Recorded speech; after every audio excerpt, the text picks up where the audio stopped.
إلا الله لا إله إلا الله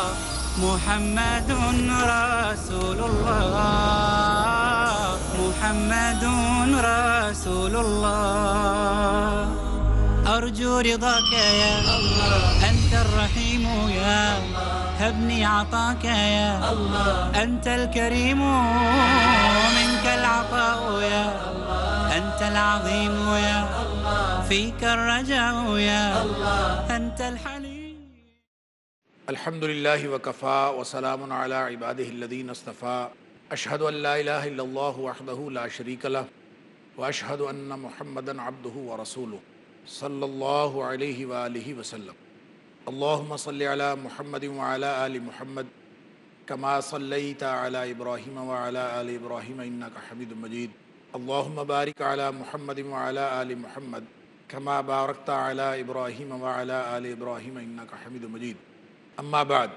ناظرین کرام، حدیث جبریل پر گفتگو کا سلسلہ جاری ہے اور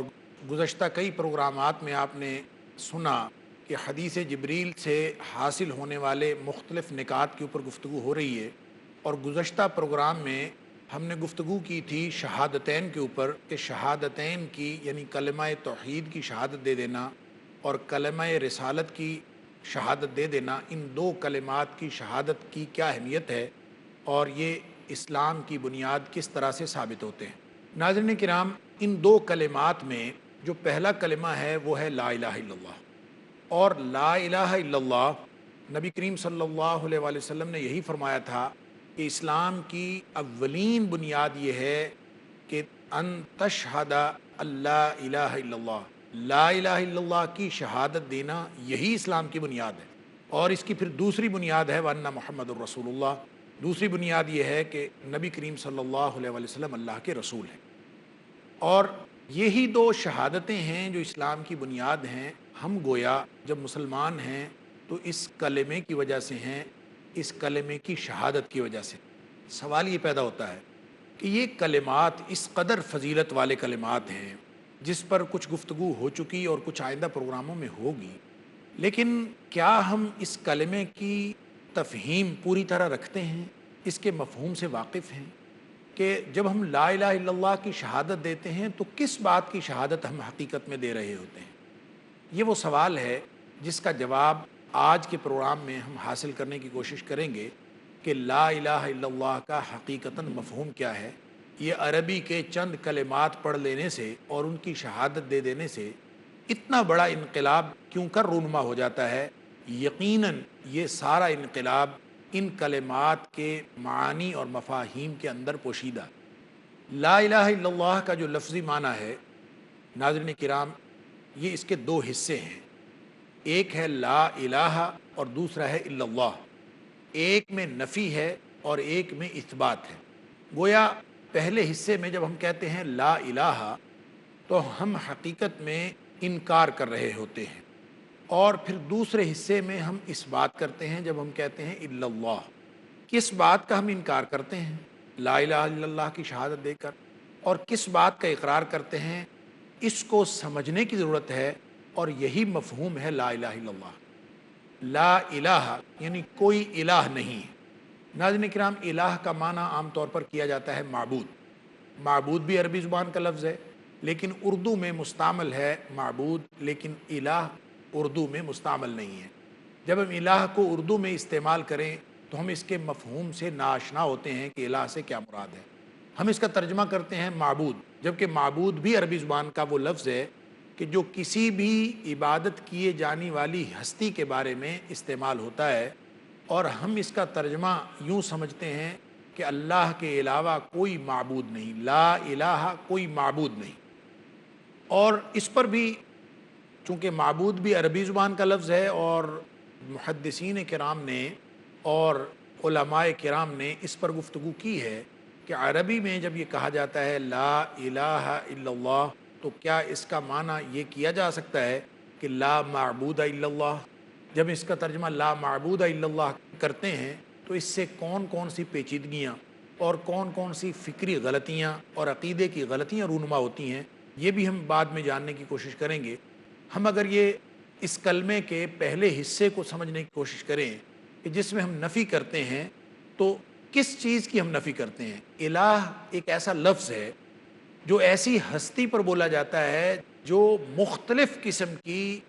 خصوصیات اپنے اندر رکھتی ہو، یعنی وہ ہستی معبود بھی ہو، یعنی اس کے علاوہ کوئی عبادت کے لائق نہ ہو، وہ ایسی ہستی ہو جو ہمہ مقتدر ذات ہو، جس کے پاس ساری قدرتیں، یعنی علی کل شیء قدیر وہ ذات ہو، اور وہ ایسی ذات ہو جو بدیع السماوات والارض ہو، یعنی زمین و آسمان کو بغیر نظیر اور بغیر نمونے کے پیدا کرنے والی ذات ہو، فاطر السماوات والارض ہو، ابتدا کرنے والی ہو زمین و آسمان کی، یعنی وہ صرف خالق نہ ہو، مالک بھی ہو، مدبر بھی ہو، اور وہ پوری صلاحیتیں، پوری طاقتیں صرف اس کے اندر ہوں، سارے خوف اسی سے وابستہ کیے جا سکیں، ساری امیدیں اسی سے وابستہ کیے جا سکیں۔ یہ اگر ایسی ہستی کوئی ہو تو اس کا نام ہے الہ۔ اور جب ہم کہتے ہیں لا الہ کہ ایسی کوئی ہستی نہیں، تو اس کا مطلب یہ ہے کہ میں دنیا میں کسی ہستی کی طاقت کو نہیں مانتا، دنیا میں کسی جابر کے جبر کو نہیں مانتا، کسی فرعون کی فرعونیت کو نہیں مانتا، کسی صاحب قدرت کی قدرت کو نہیں مانتا، میں کسی ہستی کے کسی اختیار کو قطعاً تسلیم نہیں کرتا، کسی چیز کی کوئی حقیقت نہیں ہے الا اللہ، سوائے اللہ کے۔ اگر میرے ذہن میں کسی طاقت کا یا کسی طاقتور کا تصور آئے تو اللہ کے علاوہ کوئی طاقتور نہیں ہے۔ میرے ذہن میں کسی عبادت کیے جانے والی ہستی کا تصور آئے تو اللہ کے علاوہ کوئی حقیقی معبود نہیں ہے۔ میرے ذہن میں اگر کوئی ایسی ہستی آئے جس سے مجھے کوئی خوف لاحق ہو تو اللہ کے علاوہ کسی کا استحقاق نہیں ہے کہ اس سے خوف وابستہ کیا جا سکے۔ اگر مجھے کسی اور سے امید بن پڑے تو امیدیں تو صرف اللہ سے وابستہ ہونی چاہیے۔ اگر اللہ کے علاوہ کسی اور سے امید وابستہ کر لی تو ناظرین کرام کفر کا آغاز تو یہیں سے ہو جاتا ہے۔ لا الہ الا اللہ پڑھ لینے کا مفہوم ہی سمجھ میں نہیں آیا اگر لا الہ الا اللہ کی شہادت دینے کے باوجود انسان امیدیں کسی اور سے رکھتا ہے۔ اقبال نے اسی طرف اشارہ کیا تھا کہ بتوں سے تجھ کو امیدیں، خدا سے نومیدی، مجھے بتا تو صحیح اور کافری کیا ہے۔ یعنی کفر اور ہوتا کیا ہے؟ صرف کلمہ پڑھ لینے سے انسان مومن نہیں بنتا۔ مومن تو اس وقت بنے گا جب وہ اس کلمے کے مفہوم کو سمجھتے ہوئے اپنی ساری صلاحیتیں اور اپنا سب کچھ اپنے اللہ کے سپرد کرے گا، اور یہ سمجھے گا کہ دنیا کائنات میں کسی بھی چیز کی اپنی کوئی حقیقت نہیں ہے، حتیٰ کہ انسان کو اپنا خیال آئے میرے بس میں کوئی چیز ہے، میرے اختیار میں کوئی چیز ہے، میرے پاس کوئی صلاحیت ہے۔ تو یہ لا الہ الا اللہ کا مفہوم یہ ہے کہ میں کسی قادر کی قدرت کو نہیں مانتا سوائے اللہ کے، کسی معبود کی عبادت کو نہیں مانتا سوائے اللہ کے، میں اپنی خوف اور امیدیں سب کچھ صرف اللہ کے سپرد کرتا ہوں۔ سب کی نفی کرنا ضروری ہے۔ پہلے نفی ہوگی، وہ وابستگیاں ختم ہوں گی، آلودگیاں عقیدے کی دور ہوں گی، پھر الا اللہ سمجھ میں آئے گا، وگرنہ الا اللہ سمجھ میں نہیں آتا۔ ناظرین کرام، نبی کریم صلی اللہ علیہ وآلہ وسلم کو کفار مکہ نے پیشکش کی تھی کہ تم ہمارے خداؤں کو برا نہ کہا کرو، ہم تمہارے اللہ کو برا نہیں کہتے، ہم آپس میں کمپرومائز کر لیتے ہیں۔ ناظرین کرام، یہ وہی کمپرومائز ہے یہ دنیا میں ماڈریشن کے نام پر، اور بلکہ انلائٹنڈ ماڈریشن یا ماڈریٹ انلائٹنمنٹ کے نام پر لوگ جو ہیں اس کو آپس میں کمپرومائز کی بات کرتے ہیں اور پرامن رہنے کی بات کرتے ہیں۔ پرامن رہنا بہت اچھا ہے، اور امن تو اسلام سے ہی آتا ہے۔ نبی کریم صلی اللہ علیہ وآلہ وسلم نے فرمایا اسلم تسلم، اسلام قبول کرو گے تو امن پاؤ گے۔ امن تو اسلام میں ہے۔ جب اللہ کی بندگی میں انسان آئے گا تو حقیقی انفرادی اور اجتماعی امن تو انسان کو اسی وقت نصیب ہوتا ہے جب اسلام کو انسان قبول کرتا ہے۔ تو امن اچھی بات ہے، لیکن یہ کمپرومائز کیسا ہے؟ عقیدے پر کمپرومائز نہیں ہو سکتا، لا الہ الا اللہ پر کمپرومائز نہیں ہو سکتا۔ اور کفار مکہ نے جب یہ کہا کہ ہم یوں کرتے ہیں کہ ایک سال ہم سارے مل کے تمہارے اللہ کی، یعنی نبی کریم صلی اللہ علیہ وآلہ وسلم سے کہا کہ جس خدا کا تصور تم دیتے ہو ہم ایک سال مل کے سب اس کی بندگی کر لیا کریں گے، اور دوسرے سال ہم سارے مل کے ہمارے خداؤں کی پوجا کر لیا کریں گے، تاکہ ہم کمپرومائز کے ساتھ اور باہمی خلوص اور خیرخواہی کے ساتھ زندگی گزار سکیں اور معاشرے کا امن تباہ نہ ہو۔ ناظرین کرام، کفار مکہ کی اس پیشکش کے جواب میں نبی کریم صلی اللہ علیہ وآلہ وسلم کے اوپر سورہ کافرون کا نزول ہوا۔ اللہ اکبر! اللہ کریم نے فرمایا قل یا ایھا الکافرون لا اعبد ما تعبدون، کہ ان کافروں سے اے حبیب صلی اللہ علیہ وآلہ وسلم فرما دیجئے تمہارا الہ اور ہے، میرا الہ اور ہے، تمہارا بندگی کا رنگ ڈھنگ اور ہے، میرا بندگی کا رنگ ڈھنگ اور ہے۔ جب الہ ہی اور ہے اور وہ ساری قوتیں طاقتیں جس میں میں مانتا ہوں تم مانتے ہی نہیں ہو اور اس کی عبادت تم نہیں کرتے، تو ظاہر ہے میرا تو پھر تمہارے عقیدے کے ساتھ کوئی تعلق نہیں۔ لکم دینکم ولی دین، تمہارا راستہ اور ہے، میرا راستہ اور ہے۔ اور سورۃ القلم کے اندر فرمایا فلا تطع المکذبین، یہ کمپرومائز کے نام پر یہ جھوٹے لوگ ہیں، اپنا بد عقیدہ تمہارے حقیقی عقیدے کے ساتھ شامل کرنا چاہتے ہیں، لا الہ الا اللہ کے مفہوم کو ختم کرنا چاہتے ہیں۔ فرمایا فلا تطع المکذبین، ایسے جھوٹے لوگوں کے ساتھ قطعاً نہیں ملنا، ان کی بات کبھی تسلیم نہیں کرنی، یہ جھوٹے لوگ ہیں۔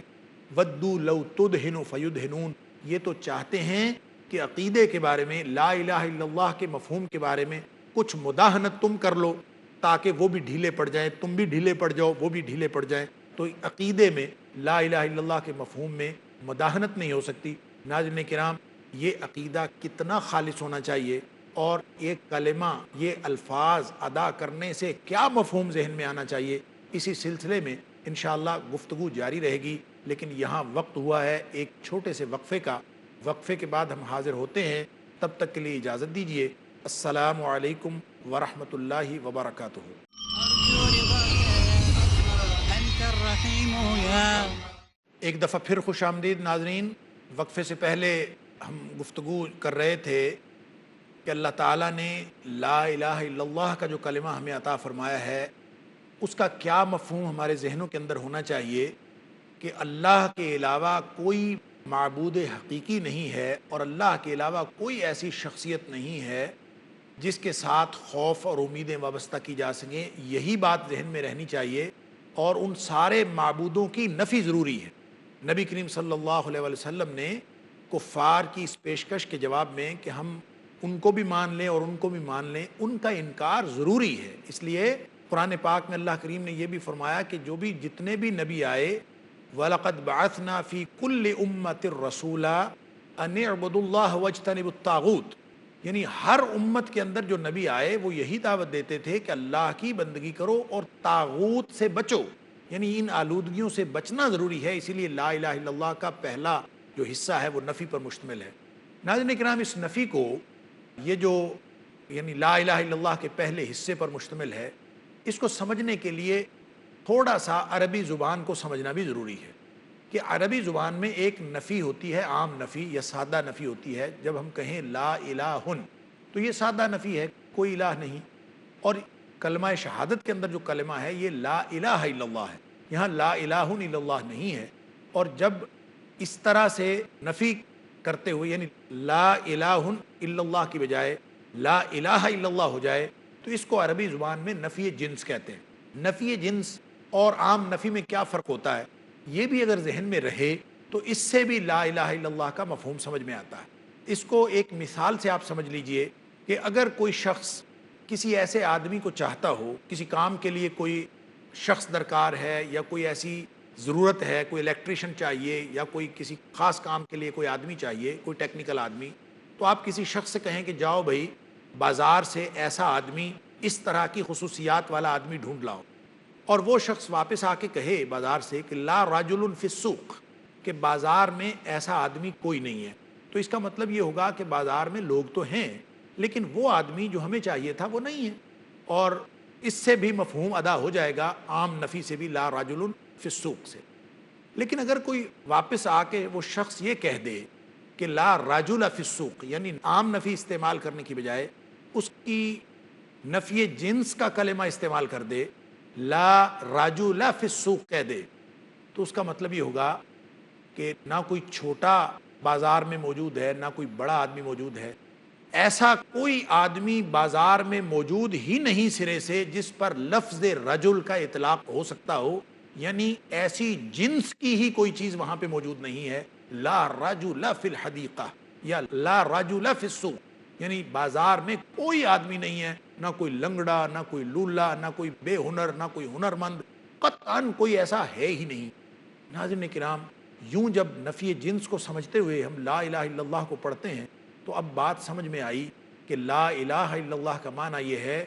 کہ وہ خصوصیات جو صرف اللہ میں ہیں، ایسی خصوصیات رکھنے والی کوئی ہستی اس دنیا کائنات میں اور موجود نہیں ہے،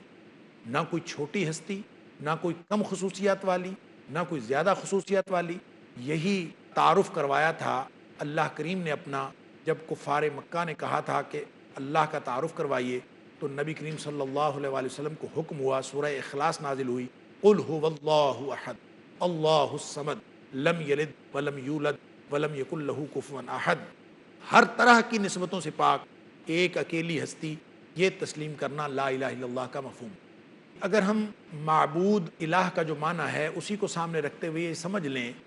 کہ لا الہ الا اللہ کا معنی یہ ہے، اس کا مفہوم یہ ہے کہ لا موجود الا اللہ، کہ اللہ کے علاوہ کوئی چیز موجود نہیں ہے، یا لا معبود الا اللہ، یا لا موجود الا اللہ۔ اگر ہم یہ سمجھ لیں تو کیا غلط فہمیاں رونما ہوتی ہیں، کس طرح کی عقیدے کی پیچیدگیاں پیدا ہوتی ہیں۔ ناظرین کرام،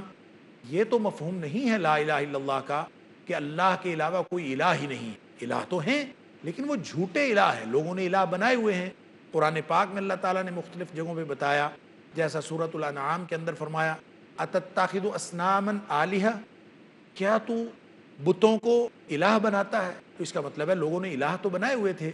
اور لوگ اس کو معبود سمجھتے تھے، اور ان بتوں کو معبود سمجھنے کا یہ مطلب ہے کہ معبود تو اور بھی موجود ہیں لیکن وہ جھوٹے معبود ہیں، سچا معبود ایک اللہ ہے۔ اور اسی طرح سورۃ الاعراف کے اندر موسیٰ علیہ السلام کے حوالے سے ذکر ہوا کہ موسیٰ علیہ السلام کی قوم نے کہا تھا یا موسیٰ اجعل لنا آلہا، ہمارے لیے بھی ایک الہ بنا دو، کما لہم آلہہ، جیسے یعنی ایک قوم کو انہوں نے بتوں کو پوچھتے ہوئے دیکھا تو انہوں نے کہا کہ ایسے ہی الہ ہمیں بھی بنا دیں۔ یعنی معبود تو اور ہو سکتے ہیں لیکن معبود حقیقی ایک ہے۔ تو اس سے نتیجہ یہ نکلا ناظرین کرام کہ لا الہ الا اللہ کا جو حقیقی مفہوم ہے وہ لا معبود الا اللہ نہیں ہے، بلکہ اس کا حقیقی مفہوم یہ ہے لا معبود حق الا اللہ، یعنی معبود تو اور ہیں، بودے معبود چھوٹے چھوٹے، 0+0+0 بلکہ 0 ملٹی پلائڈ بائی 0، بے شمار وہ معبود موجود ہوں، جھوٹے معبود، تو ان کی موجودگی کی کوئی حقیقت نہیں۔ حقیقی معبود، معبود حقیقی صرف اللہ ہے۔ یہ لا الہ الا اللہ کا معنی ہے۔ یہ معنی نہیں ہے کہ لا معبود الا اللہ، کہ اللہ کے علاوہ کوئی معبود سرے سے ہے ہی نہیں۔ جھوٹے معبود لوگوں نے بنائے ہوئے ہیں، ہندوؤں نے اپنی مورتیاں بنائی ہوئی ہیں، عیسائیوں نے اپنی پوجا پاٹ کا نظام بنایا ہوا ہے، کہ ہر مذہب کے رہنے والے وہ کوئی نہ کوئی رکھتے ہیں معبود، اور کل حزب بما لدیہم فرحون، اپنے اپنے معبودوں سے وہ خوش ہیں۔ اور اسی طرح اگر یہ سمجھ لیا جائے کہ اس کا معنی لا موجود الا اللہ ہے، کہ اللہ کے علاوہ کوئی چیز موجود نہیں، تو اس سے بھی ایک خلط مبحث پیدا ہوتا ہے اور ایک پیچیدگی پیدا ہوتی ہے جو انسان کو عقیدے کے اعتبار سے وحدت الوجود کی طرف لے جاتی ہے۔ ناظرین کرام، یہ وہی وحدت الوجود ہے جس کی خبر اور جس کی ابتدا ابن عربی نے کی ہے، اور ابن عربی نے بھی حقیقت میں اس کی ابتدا نہیں کی، بلکہ تاریخ میں اگر ہم اس کا گہرائی سے مطالعہ کریں تو اس کی ابتدا جو ہے فلسفہ یونان سے ہوتی ہے۔ یونانیوں نے جو وحدت الوجود کا تصور دیا تھا وہی جب اسلام میں آیا ہے تو اس کو اسلامی رنگ دے دیا گیا ہے، اور اسلام کا لبادہ اڑھا کر ایک ایسا وحدت الوجود کا تصور دیا ہے کہ اللہ کے علاوہ کوئی چیز موجود نہیں، یعنی وہ حقیقی وجود صرف اللہ ہے۔ تو پھر کائنات کیا ہے؟ تو کائنات بھی گویا اللہ کے وجود کا حصہ ہے۔ تو اس طرح سے وحدت الوجود کے تصور سے خالق و مخلوق کی دوئی کی نفی ہو گئی۔ اللہ تعالیٰ قرآن میں فرماتے ہیں افمن یخلق کمن لا یخلق، خالق اور مخلوق برابر کیسے ہو سکتے ہیں؟ تو اس دنیا میں جو واحد حقیقت ہے وہ ثنویت ہے، یعنی اللہ خالق ہے، باقی ساری کائنات مخلوق ہے۔ واحد حقیقت تو اللہ ہے لیکن اللہ تعالیٰ کائنات کا خالق ہے۔ تو خالق اور مخلوق کی دوئی ثنویت ہے اس دنیا میں، وحدت نہیں ہے۔ اور جب ہم لا موجود الا اللہ، لا الہ الا اللہ کا مفہوم سمجھ لیں، لا موجود الا اللہ، تو اس سے یہ نتیجہ نکلے گا کہ وجود حقیقی صرف ایک ہے اور وہ اللہ کی ذات ہے، اور باقی ساری کائنات بھی اسی کا حصہ ہے۔ تو یوں وحدت الوجود کا تصور سامنے آئے گا، اور اس سے بھی بہت ساری پیچیدگیاں اور عقیدے کا خلط مبحث پیدا ہوتا ہے۔ اللہ تعالیٰ قرآن میں فرماتا ہے سورہ بقرہ کے اندر وَادْعُوا شُهَدَاءَكُم مِّن دُونِ اللَّهِ،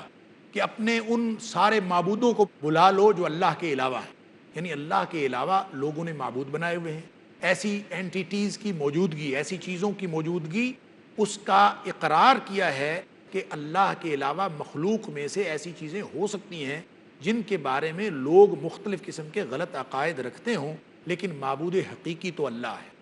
وجود حقیقی بھی اللہ ہے، لیکن اس نے ساری کائنات کو تخلیق فرمایا ہے اپنے آزاد ارادے سے۔ یہ معنی ہے لا الہ الا اللہ کا۔ اور اسی طرح سورہ یونس کے اندر اللہ کریم نے اس عقیدے کی مزید وضاحت فرمائی ہے لا الہ الا اللہ کے مفہوم کی، کہ یہی سمجھنا چاہیے کہ لا معبود حق الا اللہ، لا معبود الا اللہ نہیں سمجھنا اور لا موجود الا اللہ نہیں سمجھنا، بلکہ سمجھنا ہے کہ لا معبود حق الا اللہ، اللہ کے علاوہ کوئی معبود حقیقی نہیں۔ سورہ یونس کی آیت نمبر 18 کے اندر اللہ کریم نے فرمایا وَيَعْبُدُونَ مِن دُونِ اللَّهِ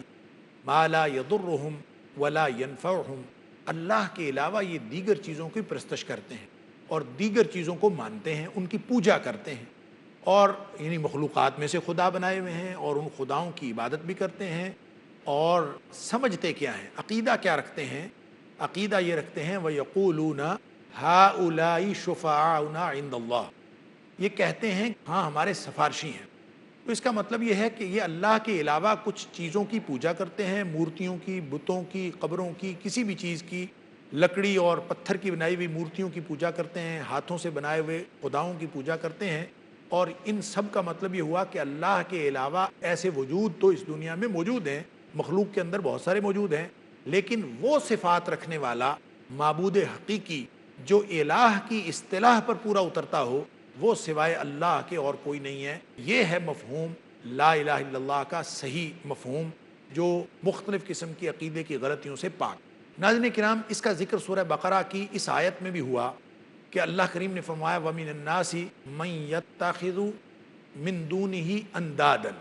کہ لوگوں میں سے ایسے لوگ بھی ہیں جو اللہ کو چھوڑ کر دیگر چیزوں کو شریک بناتے ہیں۔ اور اس کا مطلب یہ ہوا کہ اللہ کے علاوہ وجود تو بہت سارے ہیں، اللہ کی مخلوقات میں سے ایک خالق ہے، باقی ساری کائنات مخلوق ہے، وہ ایک رازق ہے، باقی ساری کائنات مرزوق ہے۔ تو مرزوق کائنات میں سے اور مخلوق کائنات میں سے بہت سارے وجود بھی ہیں، بہت سارے ایسے یعنی جو اللہ کے وجود کے علاوہ وجود رکھتے ہیں، اور جھوٹے معبود بھی ہیں۔ معبود حقیقی وہ ہے، خالق و مالک وہ ہے، اور میں نے ابتدا میں عرض کیا تھا کہ وہ ساری صفات جو الہ کی شخصیت اور الہ کی اصطلاح کا خاصہ ہے، وہ ساری کی ساری صفات اللہ میں تسلیم کرنا اور اللہ کے علاوہ کسی میں تسلیم نہ کرنا، یہی لا الہ الا اللہ کا مفہوم ہے۔ اللہ تعالی ہم سب کو لا الہ الا اللہ کا صحیح مفہوم سمجھنے اور اس کے مفہوم حقیقی کے مطابق اور اس کے تقاضوں پر عمل کرنے کی توفیق عطا فرمائے۔ وآخر دعوانا ان الحمد للہ رب العالمین۔ اللہ اللہ یا ربی یا اللہ، اللہ یا ربی یا اللہ، لا الہ الا اللہ، لا الہ الا اللہ، لا الہ الا اللہ،